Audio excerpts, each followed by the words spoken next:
My name is Daniel. I'm 34 years old, and if someone had told me that one ordinary Thursday evening would destroy 7 years of marriage, I would have laughed, because I trusted my wife more than I trusted anyone. Before we begin, if you enjoy emotional relationship stories with shocking twists and realistic endings, take 1 second to subscribe. It really helps the channel, and I promise these stories only get crazier from here. Now, let me tell you exactly what happened. Emma and I had been together for almost 9 years, married for 7. Like every couple, we argued, sometimes.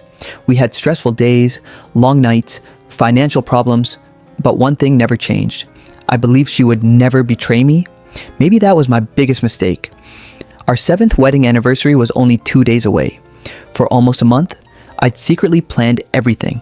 A beautiful lakeside resort, a private dinner, fresh roses, the necklace she'd been looking at every time we walked past the jewelry store. I even booked 3 vacation days without telling her. I wanted this anniversary to remind her why we fell in love. That Thursday evening, I came home early carrying the necklace hidden inside my backpack. Emma was sitting on the couch texting someone. The moment she saw me, she quickly locked her phone. At the time, I ignored it. Looking back now, I wish I hadn't. After dinner, she suddenly looked at me and said, "Daniel, we need to talk." My heart skipped a beat. Those 5 words almost never lead to good news. I smiled anyway. "Sure. What happened?" She took a deep breath. "My ex called me today." I stayed calm. "Oh," she nodded. "He's having a really hard time." Still, I didn't react. Then she looked straight into my eyes and said something I'll never forget. "I'm spending tomorrow night at his house." For a few seconds, I honestly thought she was joking. I even laughed. She didn't. "Our anniversary trip starts tomorrow." "I know," she replied. "I'll join you the next day." I stared at her. "You're serious?" She nodded. "Completely." Then she added the sentence that changed everything. "It's just one night. Please don't make this a big deal." She walked over, put her hand on my shoulder, and whispered, "Trust me." I looked at the woman I loved for nearly a decade. Then, for reasons I still can't explain, I smiled. Not because I trusted her, because, for the first time, I realized I didn't know her at all. Without saying another word, I quietly walked upstairs, opened the closet, and started packing my bags. I packed only 1 suitcase, not because I was leaving forever, but because I wanted Emma to believe I wasn't angry. She came upstairs while I was folding my clothes. "What are you doing?" I smiled. "Packing." Her face relaxed. "I knew you'd understand." Understand? The woman I married was about to spend the night at another man's house, and she thought I understood. "I'll just stay with my brother tomorrow," I replied calmly. "So you don't have to worry about me." She smiled. "Thank you." Then she kissed my cheek, like everything was completely normal. That kiss felt colder than ice. Later that night, while Emma was in the shower, her phone lit up on the nightstand. Normally, I never touched her phone. Never. Not once in 9 years. But something inside me, something I couldn't explain, told me to look. The screen displayed one notification. Ryan, her ex. The preview read, "Can't wait until tomorrow. I miss sleeping next to you." My hands froze. For a few seconds, I couldn't breathe. I wasn't reading assumptions anymore. I was reading proof. Emma walked out of the bathroom before I could open the conversation. I quietly placed the phone back exactly where it was. She smiled. "Everything okay?" I looked into her eyes. "The best I've ever been." She believed me. That scared me more than the message itself. The next morning, she dressed more carefully than I'd seen in months. New perfume, new dress, new heels. Not for our anniversary, for him, as she picked up her suitcase. She stopped at the front door. "Daniel, please don't call me tonight. I just want to help him." I nodded. "No problem." She smiled with relief. "I knew you'd trust me." Then she left. I stood by the living room window, watching her get into a black SUV. It wasn't a taxi, it was an Uber. Ryan was driving. She didn't even look back. The car disappeared around the corner, and that's when I made my first phone call. Not to Emma, not to Ryan, but to someone. Neither of them expected. I called my older brother, Michael. He answered on the second ring. "Everything okay?" I looked out the window where Emma's car had disappeared. No, I need your help. 20 minutes later, I was sitting in his office. Michael wasn't just my brother. He owned one of the biggest private investigation firms in our city. He listened quietly while I explained everything. When I finished, he didn't say a word for almost 30 seconds. Finally, he leaned back in his chair. Daniel, do you want the truth or do you want peace? I didn't even think. The truth, he nodded. Once you know the truth, you can't unknow it. I know. He opened his laptop. Give me Ryan's full name. Within minutes, he found Ryan's address. Then, he surprised me. I know this guy. My heart skipped. What? He hired one of my investigators 3 months ago. I frowned. For what? Michael looked at me. He wanted to know whether Emma was still emotionally attached to him. I couldn't believe what I was hearing. So, this wasn't random? Michael slowly shook his head. No. They've been talking for months. Months, not days, not weeks. Months. Everything suddenly made sense. The hidden phone, the late night messages, the sudden password change, the extra gym sessions, the unexplained smiles. I had ignored every warning sign. Because I loved her. Michael interrupted my thoughts. I can send someone there right now. They'll document everything. No guessing. No assumptions. Only facts. I took a deep breath. Do it. For the next 3 hours, waiting became torture.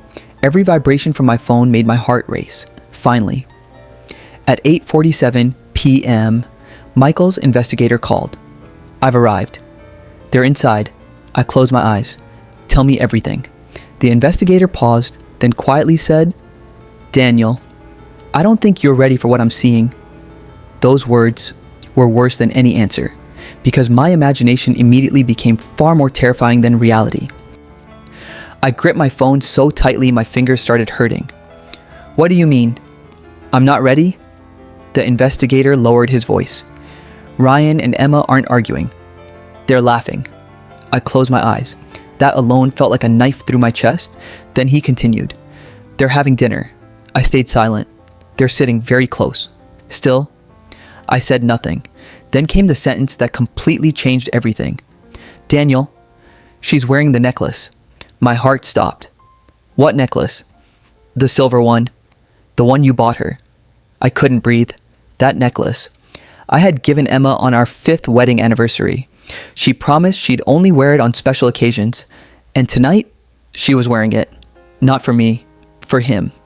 The investigator continued. They just left the restaurant. They're driving back to Ryan's house. I looked at Michael. He didn't say a word. He already knew what I was thinking.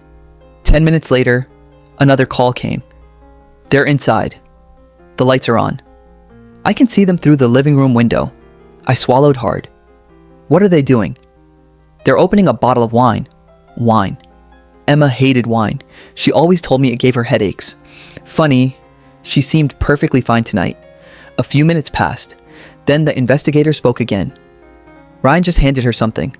What? I can't see clearly. They're both laughing.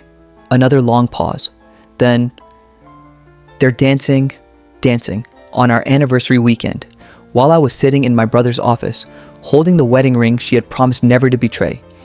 I thought the worst part was over. I was wrong, because 30 seconds later, the investigator whispered, Daniel, they just turned off the living room lights.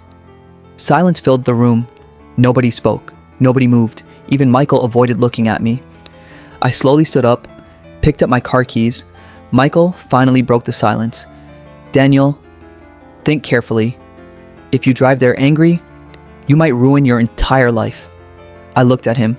For the first time that night, I smiled. Don't worry. I'm not going there to fight. I'm going there to end something. Neither Michael nor the investigator had any idea what I meant. The drive to Ryan's house took 23 minutes.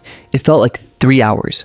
Not because of traffic, because my mind kept replaying every memory Emma and I had ever shared. Our first date, our wedding vows, the night we promised we'd never let another person come between us. Funny, promises don't break overnight. They crack, one lie at a time. I parked half a block away. Not in front of the house, not where anyone could see my car. I wasn't there to make a scene. I wasn't there to scream. I wasn't even there to catch them. I already knew enough. The investigator met me outside. He handed me a small envelope. Everything's inside. What is it? Photos. And he hesitated. Videos. I didn't open it. Not yet. Because once I did, there would be no going back. Instead, I looked toward Ryan's house. The upstairs bedroom light was still on. Then, something unexpected happened. Emma walked onto the balcony. She was laughing, holding a glass of wine. Ryan walked out behind her and casually placed his jacket over her shoulders. My stomach turned.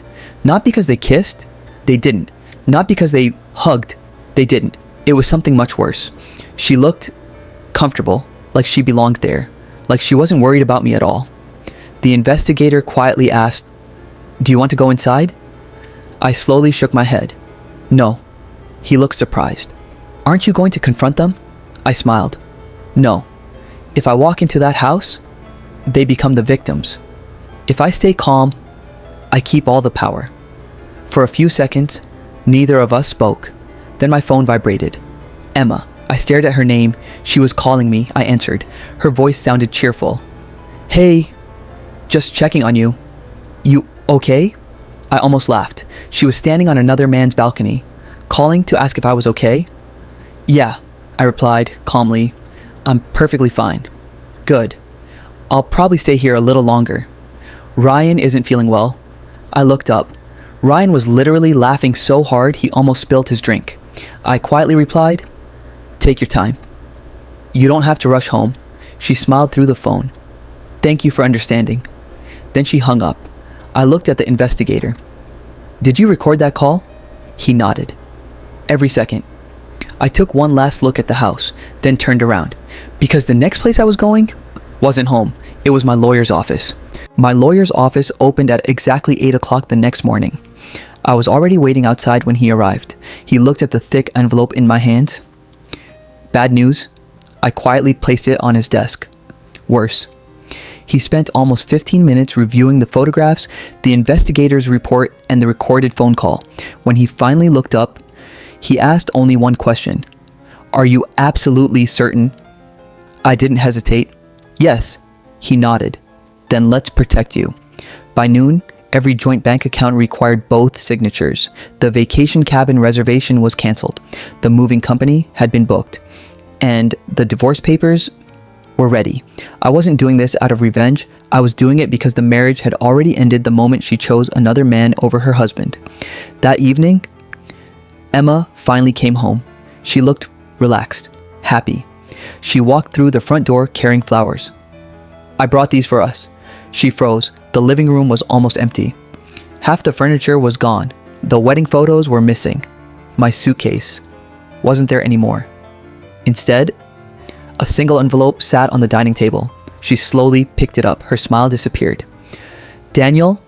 No answer. Her hand started shaking as she opened it. The first page read, "Petition for divorce." Underneath, "My wedding ring." She immediately grabbed her phone. One call. No answer. A second. A third. By the 10th call, she was crying. Then my phone vibrated. I looked at Michael. He smiled. "You're not answering?" I calmly locked the screen. "No." For the first time in years. "She can wait." Over the next 2 hours, she sent 43 text messages. "Please talk to me. It's not what you think." Nothing happened. "Ryan means nothing." Then, the final message arrived. "Please don't throw away 7 years." I looked at the screen for a long time. Then I typed exactly one sentence. "You threw them away the moment you asked another man to replace me." I pressed send, blocked her number, and walked away. Months later, people kept asking if I regretted leaving. My answer never changed. I didn't lose my marriage that weekend. I lost it the moment my wife believed I would accept being second. If there's one lesson I learned, it's this: love requires trust. Trust requires respect. The moment respect disappears, love quietly follows. And sometimes, the strongest thing a man can do is walk away without looking back. The end.